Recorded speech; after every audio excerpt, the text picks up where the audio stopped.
और ওর গ্রাম সুরকুম পাড়া। আমি কাঁটা থেকে জল নিয়ে বা পঞ্চাশ ঢালব। প্রায় ক কিলোমিটার? প্রায় আপনার 65 হবে। 65 গ্রাম। ওর গ্রামে কোন জায়গায় যাবেন? ওর গ্রামে যাবো বাবা পঞ্চায়েত থানা। বাবা পঞ্চায়েত থানা। হ্যাঁ। রাস্তাঘাটে কোনো সমস্যা? না, কোনো সমস্যা নেই, সবাই হেল্প করেছে। সব মানুষ ভালো, সবাই আমাকে হেল্প করে, প্রচুর বড় হয়। সবারই আমি চাই আমাদের ভারতবাসী দেশবাসীর জন্য সবার জন্য ভালো থাকে, সবার জন্য কামনা করি। বাড়িতে বাবা মা স্ত্রী দুটো ছেলে মেয়ে। বাবার নাম মধুসূদন মাঝি। আপনি কি করেন? আমি গাড়ি চালাই, গাড়ি ড্রাইভার।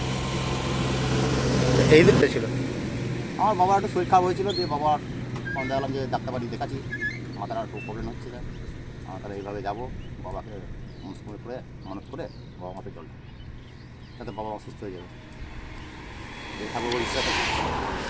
হ্যাঁ, মনের জোর আর সাহস নিয়ে গিয়েছেন, তাছাড়া তো আমার বাবা তো আছে মাথার। প্রশাসনের সহযোগিতা কেমন ছিল? হ্যাঁ, পেয়েছি।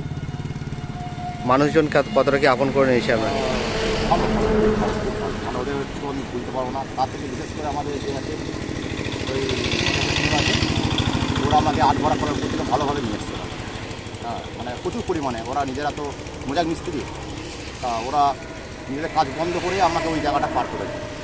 হ্যাঁ, রাত দিন জেগে বহুত মেহনত করেছে। তারপর আমার দাদা আছে, দাদা আর আমার জামাইবু আর আমার এই বন্ধুগুলো সব আছে, আমার কাকা আছে, সবাই সহযোগিতা করেছে। আমার গ্রামবাসী সবাই